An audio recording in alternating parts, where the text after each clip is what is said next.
The Milwaukee Bucks fall to the Brooklyn Nets in brutal fashion. They didn't have Dame, they didn't have Giannis, but they had the lead until the very end when they blew it. We're going to write down exactly what happened in this game, what this means going forward as they play again on Saturday. But before we get into all that, folks, quick reminder, make sure to smash that subscribe button. If you're a part of the percentage who aren't subscribed to the channel, it's the place to be for daily Bucks content. So thank you guys for your continued support. I see it down in the comment section below. If you want to help us towards that goal of reaching 3,000 subscribers, make sure to hit the subscribe button. But ladies and gentlemen, they had this game until the very end. It was no Dame. There was no Giannis. They're now 2-1 without those two top 75 all-time players. But, Giannis was mad about not playing on Christmas Day. They go the day after, and they fall to the Brooklyn Nets. Now, there's a lot of things to go over in this game. Obviously, we saw Cam Johnson have a great game. All those things. We'll get into the Nets side of it after. Ladies and gentlemen, the Bucks lost. And it wasn't a horrible game per se, given everything they're dealing with. You don't have your two best players. You don't have Dame. You don't have Giannis. That being said, it's going to be rough because, this game, it was good. We saw some things. We also saw some bad things. I want to start with a few different things here. Bobby Portis, he had a good start to the game. And then once the Bucks fell out of rhythm tonight against the Brooklyn Nets, he really lost his footing. He had 18, 8, 4, and 2. He's putting up those counting stats, which help, of course, towards his trade value, all those things. I'm not arguing that.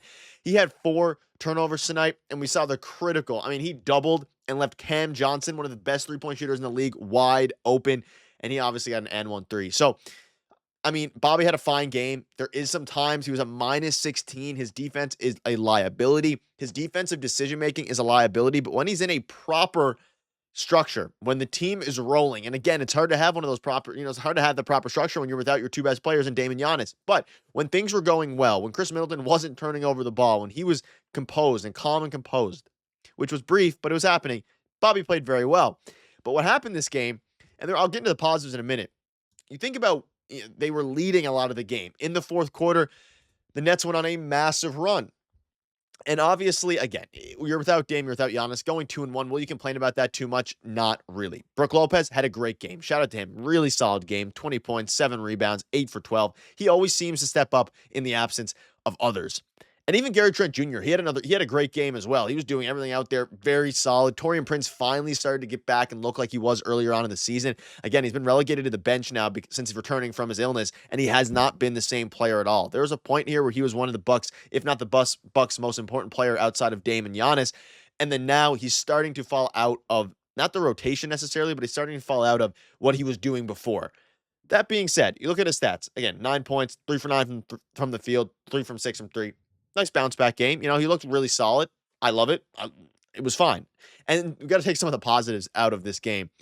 You also saw Chris Middleton, down the stretch, he hit 2 clutch threes, obviously missed the one that would have put them within, a couple points there, and then had to foul right after. But, Chris Middleton looked good offensively. 8 for 13, 21 points. And if you didn't watch this game and you just said on the surface, hey, did Chris Middleton have a good game? He had 21, 5, and 5. You would say he had a phenomenal game. Did he have a bad game? I don't think so. 21 points in 26 minutes is still a very solid game.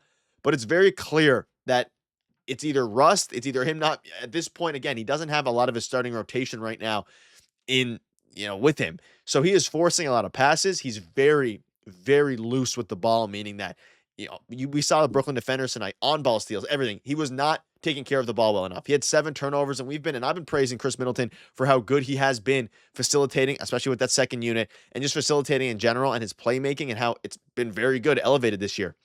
It was not good tonight at all. And this is now a couple games in a row where he's really, turnovers have been a problem for him the whole year. Whether that's rust, coming off of injuries, whatever it ends up being, he isn't exactly back. And he needs to find a way to limit those turnovers, especially down the stretch.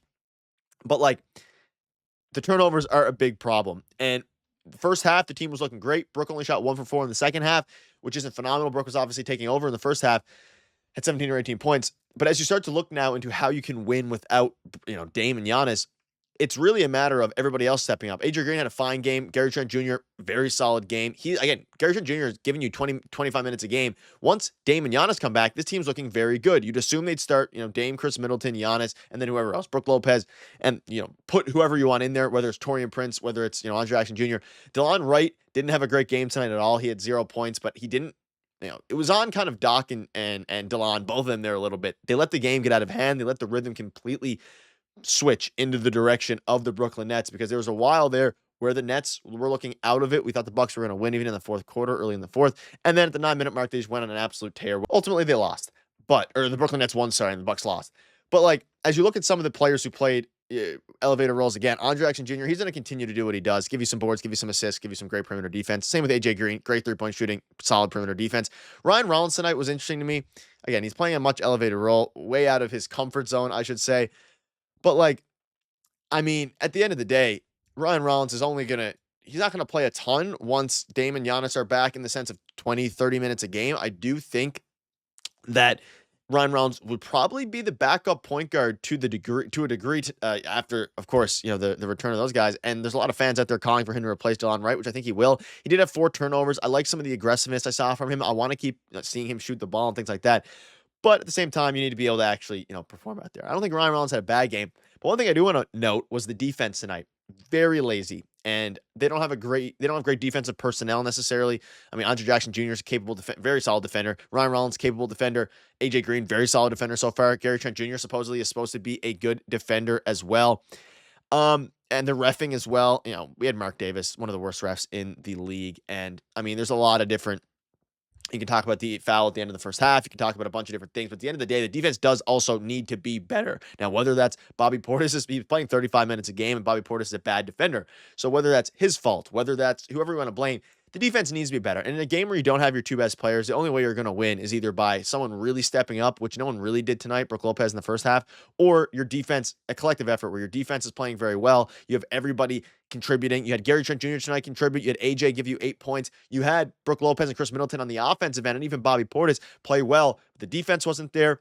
Some costly turnovers and some really, really poor specific defensive plays, most notably Bobby Portis leaving Cam Johnson, which you just can't do in that situation, and ultimately ice the game. But as you start to think about now what this means going forward for the Bucks, I think they're fine. I mean, it was, again, embarrassing loss, sure. Am I worried? Absolutely not. They went 2-1 without their 2 best players, and a Chris Middleton who was just coming back from injury, who hasn't really looked himself. He is getting his shot back. It's a couple games in a row now where his offense is looking a lot better than it has in the past. His defense, very lackluster, has some work to do. His facilitating is good at times, but his turnover count has really kept him from putting together some complete games. And if he had a cleaner game tonight, they probably win this game, because that big run, 15-4, whatever it was, would have been mitigated if the turnovers weren't nearly as bad as they were, which, again, is it a big deal? No, but it's, at the end of the day, I mean, we know that, again, Giannis was upset at the fact that, hey, the Bucks didn't get a Christmas Day game. He made all those comments. What if he had played in it anyways? Probably not, clearly, because he's still injured. Maybe he would have made the exception. But Dame is still sick. He made that Instagram story post there on, I think it was Christmas Eve, saying he's very sick. So hopefully he gets back soon. But at the end of the day, folks, it's fine. The Bucks are 2-1 in their last 3 without Giannis and Dame. And ultimately, it's up from here. And hopefully we see both of them return on Saturday. But that'll wrap it up. Let us know down below what your thoughts are on all of this. And again, let me know, are you worried or not? I don't think. Thank you guys for watching. See you later.